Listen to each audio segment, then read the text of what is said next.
إن الحمد لله نحمده ونستعينه ونستغفره ونستهديه ونعوذ بالله من شرور أنفسنا ومن سيئات أعمالنا من يهده الله فلا مضل له ومن يضلل فلا مرشد له وأشهد أن لا إله إلا الله وحده لا شريك له وأشهد أن محمدا عبده ورسوله اللهم أصلي وسلم على أشرف الأنبياء والمرسلين نبينا محمد وعلى آله وأصحابه ومن تبعهم بإحسان إلى يوم الدين وبعد Allahu në falënderoj për ti falën dhe ndihmë kërkoj, dëshmoj se nuk i takon adhurimi askujt me drejt përveç Allahut dhe se Muhamedi është rob i dërguar i tij, paqja dhe mëshira Allahu qofshin mbi të, mbi familjen e tij, mbi shokët e tij dhe mbi të gjithë ata që i përcjellin me të mira deri ditën e Kiametit.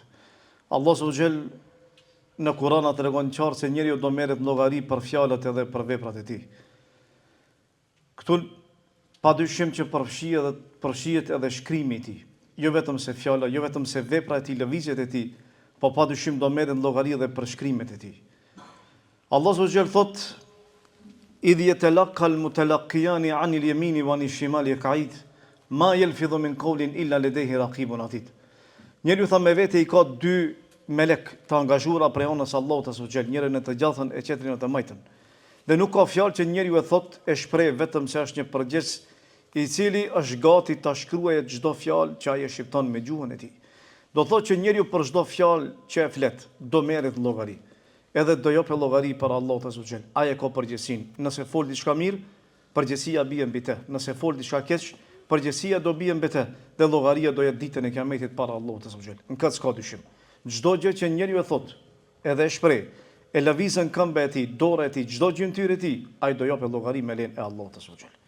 Pejgamberi sallallahu alaihi wasallam tha robi ka mundsi ta thot ndonjë fjalë që nuk e mendon fare, e të zhytet në zjarr, më thellë se sa largësia mes lindjes edhe perëndimit. E thua një fjalë, fare nuk shkon mendja çfarë duke thënë. Megjithatë kjo fjalë bie shkak që ti të futesh në xhenem e nuk e ndjen fare, nuk e qenë dijeni për atë fjalë. Prandaj besimtari duhet me pas breng edhe me ndjen një lloj përgjegjësie para se e thot fjalën e tij ose para se e nxjerr një fjalë nga goja e tij. E njëjta gjë vlen edhe për shkrimin. Pse po e përmendi për shkrimin? Për shkrimin po e përmendi për shkak se edhe shkrimi e ka të njëjtën dispozit. E njerëzit të ne zakonisht mendojnë që për shkrimet e tij nuk jep llogari. Mirë po, në aspektin fetar, edhe çështja e divorcit, kur është mbytyje divorci, qoftë me gjuhë apo qoftë me shkrim divorci pranohet sipas dietarëve. Nëse grua si thua që je e divorcuar dhe ja shkruan një shkrim, edhe ai shkrim pranohet dhe si dispozit merret, edhe gruaja jote është e ndarë. Pavarësisht që ti nuk e ke shpreh me gjuhën tënde. Do thotë që dispozitën e kanë të njëjtë. Sot, ditëve të sotit ku janë shtuar rrjetet sociale, edhe me daljen e celularëve të mençur dhe poshtë aplikacioneve që i kemi, sikurse WhatsAppi, e Twitteri, e shumë aplikacione tjera që njëri mund që të komunikojë shumë lehtë me tjerë, ka ndryshuar forma, mënyra e komunikimit mes njerëzve. Njerëzit përpara kanë komunikuar më shumë nëpërmjet bisedave direkte ose nëpërmjet letra ose nëpërmjet telefonit, po tash ka ndryshuar çështja. Tash do thotë komunikimi, qartësimi është më i shpeshtë nëpërmjet rrjeteve sociale me shkrime se sa nëpërmjet bisedave. Unë nuk do të flas për çështjen e rrjeteve sociale, por shkak se kjo temë është e gjerë. Unë do të flas vetëm se për përgjegjësinë e fjalës që njeriu e thot në ato rrjete sociale. Njeriu është përgjegjës për fjalët që i thot. Përgjegjësia e tij bie plotësisht mbi të. Nëse ai nuk e ndjen atëherë është problemi i tij. Mirë po megjithatë do merret në llogari. Nëse shkruan gjuna, do e marrë barrën e gjunat të tij me vete deri ditën e Kiametit. Nëse shkruan ndonjë dobi, do e marrë shpërblimin me lenë Allah deri ditën e Kiametit. Andaj besimtari para se me shkruaj diçka në rrjetet sociale, qoftë ajo Facebook, qoftë ajo Twitter, qoftë ajo do të thotë WhatsApp, apo qoftë ndonjë grup prej grupeve në një rrjet social dikundi, ai duhet me mendu mirë para se shkruan atë. Për shkak se përgjegjësia do bie mbi të. Pejgamberi sa më tha, "Men kana yu'minu billahi wal yawmil akhir." Kush i beson Allahut edhe ditës së Kiametit, let fol mirë ose let hesht. Ose fol mirë ose hesht. Heshtja është ari. Nganjëherë është më e mirë se sa me fol. Për shkak se njeriu kur fol gabon, pa i cili heshtën zakonisht nuk gabon. Zakonisht nuk gabon. Fatkeqësisht, ajo që e shohim sot në rrjetet sociale, përse për këtë përgjegjësisë fjalës, shohim që ka shumë dukuri të cilat janë dukuri negative edhe që bien ndesh me rregullat e fesë. Një prej atyre dukurive që zakonisht e shohim është nëse hyn në faqen personale dikujt. e shef që në faqen e tij ka sharje, ofendime, përbuzje, nënçmime, nuk gjen diçka tjetër. E shef që fjalët më të pista, më të fliqura i përmban faqja e tij. Kjo faqe personale është faqe degenerimi, faqe do të kuralisht për apat e keq. Ky person i cili shkruan në atë formë, shan, ofendon, përgojon, bardh fjalë, nënçmon, përbuz, ky person ka mundësi me qenë edhe fetar. Musliman, ndoshta edhe i kapër edhe më shumë fetar në pamjen e tij, në dukjen e tij. Mirë po, pse kjo? Pse merr deri te kjo dukuri? Pse merr deri te sharja të ofendimi kur ai e di se për këto gjëra ka për me dhënë llogari? Problemi qëndron se ai person nuk e ndjen përgjegjësinë e shkrimit.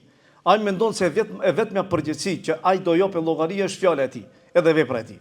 Edhe harron se për shkrimin e tij ai do përgjigjet para Allahut dhe e ka të njëjtën përgjegjësi.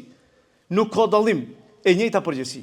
Problemi është se ky person e humb të mirën e tij, namazin, haxhin, agjërimin edhe gjitha veprat e tij, e kur do dale para Allahut do dale i ngrat, i mirë, jetim pas një të mirë. Ashtu siç e përmendi pejgamberi sa kur i pyeti sahabët i tha, kush është i falimentuar, i bankrotuar për umetin tim? I tha një Rasulullah, i falimentuar te ne është ai i cili nuk ka dirhem edhe nuk ka mall.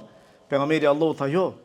I falimentuar ditën e Kiametit është personi i cili vjen te Allahu Zogjel, vjen me namaz, vjen me agjërim edhe vjen me zekat. Mirë po ndërkohë në dunjë tha e ka shoh filanin, ka shpiv për filanin, ja ka hangër pasurin filanit, ja ka cenu gjakun filanit, e ka rre filanin. E çka ndodh me këtë person? Ai do japë llogari patjetër duhet mi lë borxhet e tij. E si i lën borxhet e tij? Borxhet e tij i lën me të mirat e tij. Ai që është dëmtu, ai ja merr të mirat. Thot më jep të mirat, shkaku i rrahjes. Më jep të mirat, shkaku i sharjes. Më jep të mirat, shkaku i shpifjes. I lën borxhet. Sikurse në dunjë që i lën me dirhem me dinar, atje kemi lën me të mira edhe me marrjen e gjunave. Nëse nuk ke më të mira, harxhon, s'ka jep njëri, çetri, kryet më. Atëherë mbetet, atëherë çfarë ndodh? I merren gjunat atyre dëmtuarve, edhe hedhen mbi barrën tënde dhe kështu do të hedhesh në xhenem. E ky person fatkeqësisht ka shpresuar shumë. Ka shpresuar kur do dale para Allahut me gjitha ato veprat e tij të mira, ka shpresuar se do e gjejë të mirë, megjithatë nuk ka pa kurrë hiç. Për shkak se ky person realisht i ka humb shkaku i gjitha atyre veprave që i ka punuar në dunjë. E personi i cili shkruan gjëra të tilla shumë është lehtë i humbet mirat e tij. Kjo është një prej dukurive. E dyta, që e hasim prej dukurive negative në rrjetet sociale, fatkeqësisht, është shkrimi i gënjeshtrave, shpifjeve dhe mos verifikimi i lajmeve ashtu si duhet. Normalisht ne jemi thirrur të verifikojmë lajmet para se ta përhapim atë. Nuk guzojmë me shkruajt një lajm pa mos e verifikuar mirë, për shkak se problemi qëndron se ka mundësi dikush që dëmtohet. Shkrimi i cili është gënjeshtër e kullume, ka mundësi me qenë shkaku që dikush të lëndohet, ti humbet autoriteti ose dinjiteti dhe ti prishet familja, ti ka mundësi me shpif, edhe ka mundësi me akuzu, dhe ka mundësi me shkrujt gënjeshtër e cila nuk ka të bëjë me realitet, e njerëzit me të besu. E kjo është më e keqa dhe kjo është më e rënda, Allahu na ruaj. Andaj duhet me pas shumë kujdes. Për shkak se për atë që e thua kujdesesh, edhe mundosh vazhdimsi që ta mbash veten tënde. Ama kur është pyetje shkrimi harron, e kjo është mosibeti më i madh. Kjo është fatkeqësia më e madhe. Prandaj pejgamberi sallallahu alajhi wasallam në hadithin e mirënjohur, hadithi ëndës ku i përshkroi rastet që i pat ndëshkimit atyre që do ndëshkojnë varr, jetën e berzahut. Pejgamberi sallallahu alajhi wasallam në një prej ndëshkimeve që e pa, ishte ajo që e pa dy persona, njëri ishte në këmbë, tjetri ishte ulur. Edhe ai i cili ishte në këmbë me veti kishte çengela për i hekuri dhe e kryente një vepër që pejgamberi u habit. Puna e tij ishte kjo, e fuste çengelën e tij në gojë deri te koka. Pastaj ja çonte buzën e tij. Pastaj hundën e tij, pastaj ballin, syrin e tij, pjesa e parë. Pastaj kalonte te pjesa tjetër. I shëroi kjo pjesë, e kryente punën pjesën tjetër, kthej sërish. Edhe kështu do jetë dënimi i tij deri ditën e Kiametit. Kur i pa pejgamberi më tha, subhanallahu ma hadhan, tha subhanallahu kush janë të dy? Ai than me lekt hec, pastaj në fund të hadithit përmenda se ishin disa raste. Në fund të hadithit ja përmendën ati i thanë se ky person kur ka dalë nga shtëpia e tij e ka thënë një gënjeshtër, që gënjeshtra e tij e ka përfshi horizonin, Sot nuk ka nevojë ti me dal prej shtëpisë. Shumë është e thjeshtë, brenda, prej shtëpi nëpërmjet rrjeteve sociale, vetëm se një lajm, një mohabet, një fjalë. Edhe lajmi yt do bëhet do thot ekskluziv bomb. Edhe krejt njerëzit kanë për me fol, kanë fol për ty. Andaj njeri kur mendon pak, çka thonë ata gazetar, ato revista, që janë për internet, që nuk i intereson fare për klikime, lloj lajmi, edhe pse bien dash me rregullat e fesë, edhe pse është gënjeshtër, edhe pse është shpifja, as fare që ju intereson hiç. Po muslimani nuk guzon me ron këtë kurth.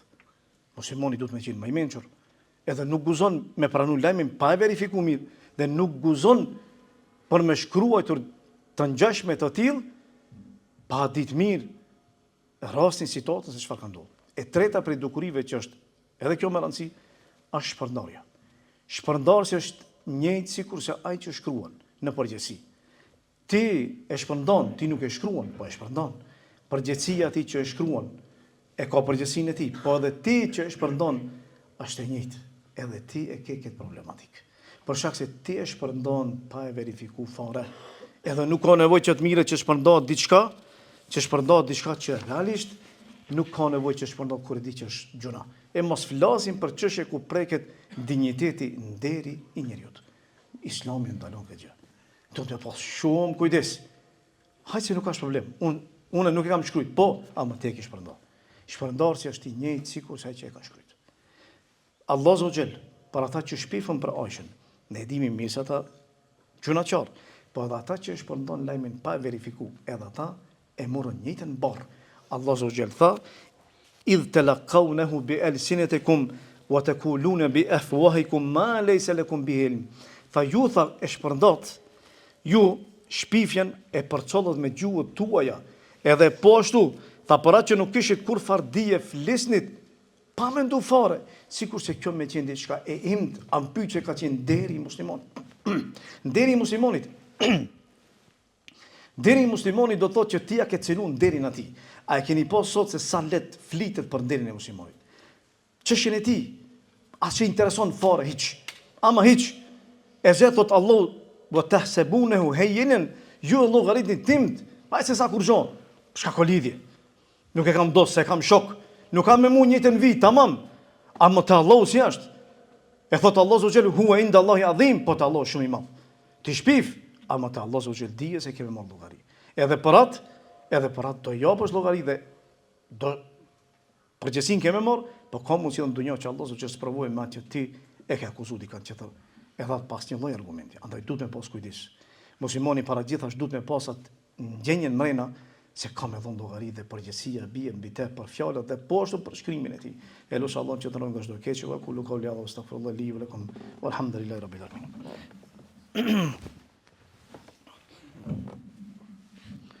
Alhamdulillahi rabbil alamin. Wa usalli wa sallim ala ashrafil anbiya'i wal mursalin wa ba'd. Mjetet sociale ose do rrjetet sociale dhe mjetet e komunikimit të sotme përveç se që e kanë edhe përfshin pjesën e errët edhe trishtuese, po ashtu e kanë edhe një pjesë të ndryshme dhe e cila është pjesë e dobishme.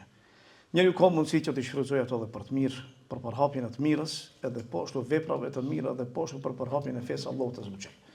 Kjo është mundësia e për ata që më herët nuk e kanë pasur edhe ja din vlerën, ja din kimetin. Ata që sot janë rrit, edhe i kanë gjetë gati ato, ndoshta nuk e kuptojnë këtë realitet. Mirë po, realisht është një vepër e cila ka mundësi që nëpërmjet saj të deportohet deri në shumë shtëpi që më herët nuk ka pas mundësi për me deportuar. Sot muslimani mund që ta përdore për me parap një ajet, me shkruajtër një hadith, me mësu diçka nga feja Allahut të Zogjel dhe po ashtu me këshillu qert ose me parap ndonjë dije e cila është e dobishme dhe njerëzit përfitojnë prej saj. E njeriu nëse e shfrytëzon këtë aspekt, atëherë rrjetet sociale për te janë dhunti e nuk janë do thotë ndëshkim. Do thotë që rrjetet sociale realisht janë sikur se një shpatë me dy tehe. Tash në varë ti do thotë se si i shfrytëzon ato. E jo që është thjesht ta kuptosh një realitet. Shfrytëzoje atë rrjet social për të mirat e tua, kontaktin me shokët e tu, për gjërat të cilat janë dobishme të mira, kontaktin me njerëz në përbot, të cilët përhapin diçka të mirë edhe kanë diçka të mirë, ose një fushë që ti e specializon ose studion edhe mëson prej saj, dhe po ashtu kontakti me familjar, kontakti me të afërmit e tu, me akrabat e tu, edhe të këshilluarit e tyre. Allah Zogjel thot wa dhakkir fa inna dhikra tanfa'ul mu'minin, kujto ose rikujto për shkak se rikujtimi realisht ban dobi. Po ashtu Allah Azza thot: "Wa man ahsanu qawlan mimman da'a ila Allah wa amila salihan wa qala innani minal muslimin." A ka dikush që thot diçka më të mirë se sa ai i cili thirr në fen e Allahut Azza wa Jall edhe thot që unë jam musliman. E do thot bazuar mbi gjitha këto, muslimani është mirë që fjalët e tij të mundohet të i përhapet sa më të mira. Ta thot vetëm se të mirën. Edhe çdo herë të mundohet një ajet, një hadith që mësojë njerëzve fen e Allahut Azza wa Jall. Ndoshta ndonjëri e lexon, ndoshta ndonjërin e prek edhe bie shkak hadithi yt, ajeti yt që ti me qenë sebeb ai për me ndryshu. Jeta e tij, karakteri i tij, morali i tij, sjellja e tij, edhe me lenë Allahut shpërblimin e tij edhe të merr deri ditën e Kiametit. Po ashtu në për grupen e dimi gjithë që grupe tash që kemi në për celularat e mençura ka mundësi për me shfrytzu për hajër. E bën një grup ku shpërndan lajme të mira, dobishme, fjalë të mira, jo problematika, jo diskutime, jo çështje të cilat nuk i takon dikujt që të merret me to. Fatkeqësisht sot kemi në rrjetet sociale, në për grupe në veçanti diskutime rreth meseleve të fesë, si thoshte Omeri, sikurse me pas na u duhej që ti tuboj ata që kanë qenë betër pjesëmarrësit e betrit për me diskutu. E ata diskutojnë çështje mallore që realisht nuk e kanë atë brengë, nuk e kanë përgjegjësi për me diskutu. E gabimet mundje me që të ma edhe pasaj do thotë me rëshit. Andaj kujdes, ato grupe le qenë grupe ku përhapet e mira, fjala e mirë dhe përhapet shkrimi i mirë. Një këshill e dobishme që përfiton secili prej neve është i kënaqur pa hyrë për diskutime dhe pa hyrë do thotë në për polemika të ndryshme që realisht ka mundësi që të jenë të ndaluara. Allah Azza wa Jalla thotë: "Wa kulli ibadi yaqulu allati hiya ahsan", urdhëroi robërit e mi që ta thuan vetëm se atë që është e mira. Inna shejtana yanzagu bainahum inna shejtana kana lil insani aduwan mubina. Tha thuaj se shejtani fut nga rresa mes tyre, që ta dinë ata, me të vërtetë shejtani është armik i qartë i njerit. Andaj kujdes, atë që thom ose atë që themi, atë që shkruajmë, sepse për te do japim llogari me lejen e Allahut të xhelal. Elus Allahun që Allah na mëshiron, elus Allahun që nga gjunata na pastron, dhe elus Allahun që çdo musliman dhe muslimane të gjatë të vdekur, Allahu të mëshiron. Wa qulu qawli hadha astaghfirullah li wa lakum walhamdulillahi rabbil alamin wa aqimus salam.